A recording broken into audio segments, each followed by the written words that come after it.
రక్షణ సిబ్బందికి ఏపీ పంచాయతీరాజ్ శాఖ రాయితీలు అంటే మరి కొన్ని బెనిఫిట్స్ కల్పిస్తుంది ఆంధ్రప్రదేశ్లోని పంచాయతీరాజ్ శాఖ. ఆ శాఖకు మంత్రిగా ఉన్నారు ఉప ముఖ్యమంత్రి పవన్ కళ్యాణ్ గారు.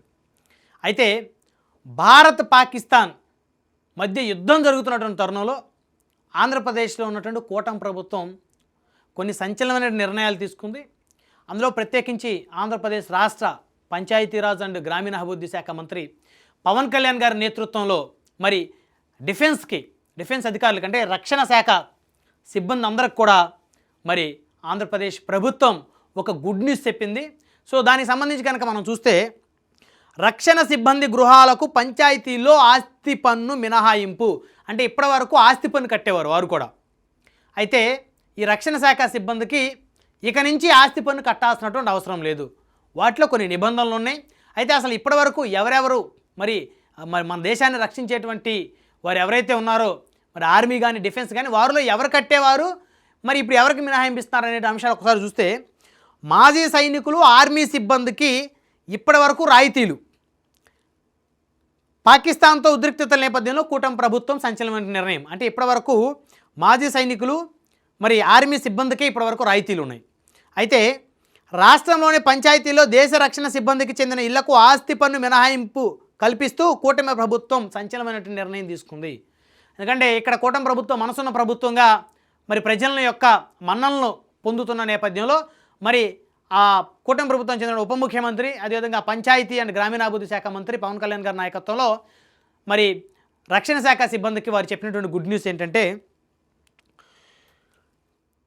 పాకిస్తాన్తో ఉద్రిక్తతలు కొనసాగుతున్న వేళ ఈ నిర్ణయం ప్రకటించడం ప్రాధాన్యత సంతరించుకుంది. ఇప్పటివరకు మాజీ సైనికులు విధుల్లో ఉన్న ఆర్మీ సిబ్బందికి మాత్రమే ఈ సౌలభ్యం ఉండేది. తాజా నిర్ణయం ప్రకారం మాజీ సైనికులతో పాటు విధుల్లో ఉన్నటువంటి రక్షణ సిబ్బంది అంటే డిఫెన్స్ వారి జీవిత భాగస్వాముల పేర్లతో ఉన్న ఇళ్లకు ఆస్తి పన్ను మినహాయింపు వర్తించనుంది. ఇప్పటివరకు కేవలం మాజీ సైనికులు అదేవిధంగా ఆర్మీలో ఉన్నటువంటి వివిధ శాఖలకు సంబంధించినటువంటి ఆర్మీ అధికారులు వారు సైనికుల దగ్గర నుంచి మరి పెద్ద పెద్ద హోదాలో ఉన్న అధికారుల వరకు కూడా వారందరికీ ఈ యొక్క పన్ను ఏదైతే ఉందో ఆస్తి పన్ను మినహాయింపు ఉండేది వారికి.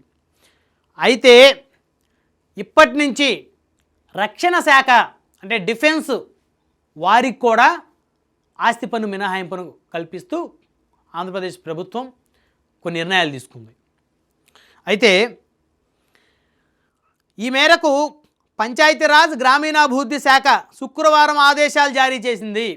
పవన్ కళ్యాణ్ గారి నాయకత్వంలో మరి పంచాయతీ అండ్ గ్రామీణాభివృద్ధి శాఖ మరి శుక్రవారం ఆదేశాలు జారీ చేసింది. మాజీ సైనికులు ఆర్మీ సిబ్బందికే ఆస్తి పన్ను మినహాయింపును పరిమితం చేయడం వల్ల ఎదురవుతున్న ఇబ్బందులపై రాష్ట్ర సైనిక సంక్షేమ శాఖ సంచాలకుని కార్యాలయం ప్రభుత్వానికి 2021 ఏప్రిల్ 15 లేఖ రాసింది. ఆల్రెడీ ఇప్పుడు ఈ యొక్క అంశానికి సంబంధించి 2021 ఏప్రిల్ 15 మరి ఏదైతే రాష్ట్ర సైనిక సంక్షేమ శాఖ సంచాలకుని కార్యాలయం ప్రభుత్వానికి లేఖ రాస్తే దాన్ని పరిశీలించిన ప్రభుత్వం 2003 నవంబర్ 10 జారీ చేసిన ఉత్తర్వులకు సవరణ చేసింది. ఆర్మీ స్థానంలో డిఫెన్స్ పదాన్ని చేర్చింది. మాజీ సైనికులు ఆర్మీ సిబ్బందికే ఆస్తి పన్ను మినహాయింపును పరిమితం చేయడం వల్ల ఎదురవుతున్నటువంటి ఇబ్బందులపై రాష్ట్ర సైనిక సంక్షేమ శాఖ సంచాలకుని కార్యాలయం ప్రభుత్వానికి 2021 ఏప్రిల్ 15 లేఖ రాసింది. దాన్ని పరిశీలించిన ప్రభుత్వం 2003 నవంబర్ 10 జారీ చేసిన ఆ ఉత్తర్వులు సవరణ చేసింది. 2003లో జారీ చేసిన ఉత్తర్వులు కానీ అమలు చేయలేదు. అప్పుడు ఆర్మీ స్థానంలో డిఫెన్స్ పదాన్ని చేర్చింది. బట్ ఇంప్లిమెంటేషన్ ఈజ్ ఇంపార్టెంట్ కదా. మెయిన్ నిబంధనలు చూద్దాం. ఇప్పుడు పవన్ కళ్యాణ్ గారి నాయకత్వంలో మరి వారు సంచలనమైన నిర్ణయం తీసుకున్నారు ఆల్రెడీ. దానికి సంబంధించి ఇప్పటికే వారి శాఖకి ఆదేశాలు జారీ చేశారు శుక్రవారం నాడు. సో ఇక నుంచి రక్షణ శాఖ సిబ్బంది ఇంటికి కూడా ఎలాగైతే సైనికులు ఆర్మీ సిబ్బంది ఎలాగైతే వారు ఇంటి పన్ను వారికి మినహాయింపు ఉంటుందో ఇక నుంచి రక్షణ శాఖ సిబ్బంది కూడా ఇంటి పన్ను మినహాయింపు కల్పిస్తూ మరి వారికి ఒక ప్రోత్సాహాన్ని అందించారు ఏపీ ఉప ముఖ్యమంత్రి అదేవిధంగా పంచాయతీరాజ్ గ్రామీణాభివృద్ధి శాఖ మంత్రిగా తన మార్కు వేసుకుంటున్నటువంటి పవన్ కళ్యాణ్ గారు. ఇక చూస్తే నిబంధనలు. మరి నిబంధనలు ఏంటి? ఎందుకంటే ప్రతి ఇంప్లిమెంటేషన్కి ప్రభుత్వం కొన్ని నిబంధనలు పెడుతుంది. మాజీ సైనికులు, విధుల్లో ఉన్న రక్షణ సిబ్బంది, వారి జీవిత భాగస్వాముల్లో ఎవరైనా ఒకరికే ఆస్తి పన్ను మినహాయింపు లభిస్తుంది. అంటే మాజీ సైనికులు, విధుల్లో ఉన్న రక్షణ సిబ్బంది, వారి జీవిత భాగస్వాముల్లో ఎవరైనా ఒకరికే, అంటే వారికి కానీ వారి భార్యకి కానీ ఒకరికే ఇంటి పన్ను మినహాయింపు లభిస్తుంది అనమాట, ఆస్తి పన్ను మినహాయింపు. భర్త భార్య పేర్లతో 2 ఇళ్ళున్నా ఒకదానికే ఈ సౌకర్యం లభిస్తుంది. ఫర్ ఎగ్జాంపుల్, భార్యాభర్తలు ఇద్దరి పేరు మీద చెరొక్క ఇల్లు ఉంటే ఒక ఇంటికి మాత్రమే ఈ యొక్క అవకాశం లభిస్తుంది అనమాట, ఈ సౌకర్యం. ఒక గృహం ఎన్ని అంతస్తుల్లో ఉన్నా ఒకే డోర్ నెంబర్ ఉంటే పన్ను రాయితీ వర్తిస్తుంది. 4 అంతస్తులైనా 5 అంతస్తులైనా ఇల్లు డోర్ నెంబర్ ఒకటే ఉంటే ఇప్పుడు ఈ ప్రభుత్వం ప్రకటించినటువంటి ఏదైతే పన్ను రాయితీ ఉందో అది వర్తిస్తుంది అనమాట. అయితే అందులో రక్షణ సిబ్బంది కుటుంబ సభ్యులు నివసిస్తూ ఉండాలి. 4 అంతస్తులు ఇల్లైనా 5 అంతస్తుల ఇల్లైనా పర్లేదు, దాంట్లో వారు నివసిస్తూ ఉండాలి, వారి కుటుంబ సభ్యులు. అయితే ఇక్కడ ఇంకొక ట్విస్ట్ ఉంది, అద్దెకి ఇవ్వకూడదు. మళ్ళీ 4 అంతస్తుల బిల్డింగ్ కట్టుకొని ఒకటే డోర్ నెంబర్తో 4 అంతస్తుల బిల్డింగ్ ఉన్నప్పటికీ కూడా అందులో కుటుంబ సభ్యులు, మరి ఆ రక్షణ శాఖ సిబ్బంది కానీ ఆర్మీ సిబ్బంది కానీ వారు నివసిస్తూ ఉండాలి.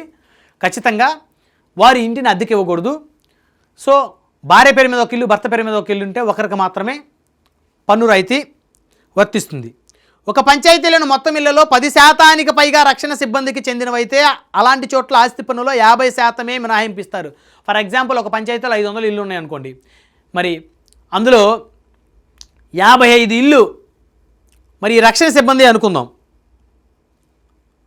కేవలం ఆస్తి పన్నులో 50% మాత్రం వరకు రాయితీ లభిస్తుంది.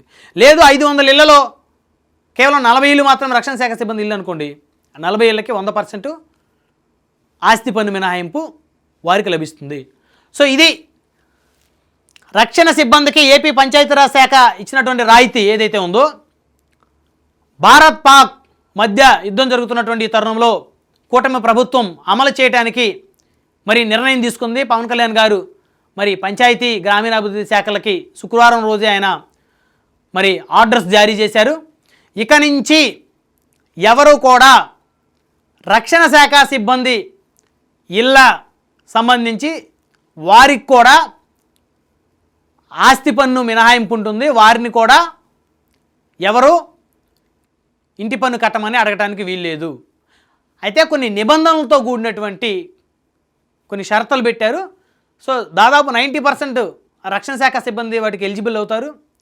ఎందుకంటే రాజకీయ నాయకులాగా వాళ్ళు ఎక్కడ దోచుకునే అవకాశం ఉండదు, 24 గంటలు దేశ సేవలోనే ఉంటారు. కాబట్టి మరి రాజకీయ నాయకుల లెక్క 1 ఇల్లు 4 ఇల్లు 10 ఇల్లు కట్టే పరిస్థితి ఉండదు. కాబట్టి ఖచ్చితంగా చాలా వరకు 90% రక్షణ సిబ్బంది కూడా ఇక నుంచి ఆంధ్రప్రదేశ్లో వారికి మరి ఇంటి పన్ను మినహాయింపు రాయితీ లభించనుంది. సో ఆంధ్రప్రదేశ్ పంచాయతీ రాజ్ శాఖ, అదేవిధంగా గ్రామీణాభివృద్ధి శాఖ మంత్రిగా ఉన్నటువంటి ఉప ముఖ్యమంత్రి పవన్ కళ్యాణ్ గారికి మరి వారు తీసుకునే నిర్ణయం పట్ల సర్వత్రా మరి హర్షం వ్యక్తం చేస్తున్నారు ప్రజలందరూ కూడా. సో భారతదేశంలో మరి ఏ రాష్ట్రాల్లో అయితే ఇంకా రక్షణ శాఖ సిబ్బందికి మరి ఇంటి పన్ను మినహాయింపు రాయితీ లేదో వారందరూ కూడా ఆంధ్రప్రదేశ్లో ఉన్నటువంటి పంచాయతీరాజ్ శాఖ మంత్రి పవన్ కళ్యాణ్ గారు తీసుకున్న నిర్ణయాన్ని స్వాగతిస్తూ అదే నిర్ణయాన్ని వివిధ రాష్ట్రాల్లో మరి ముఖ్యమంత్రులు, అదేవిధంగా పంచాయతీరాజ్ శాఖ మంత్రులు కూడా అదే నిర్ణయాన్ని తీసుకోవాల్సినటువంటి అవసరం ఉందని అయితే ఖచ్చితంగా చెప్పుకోవచ్చు.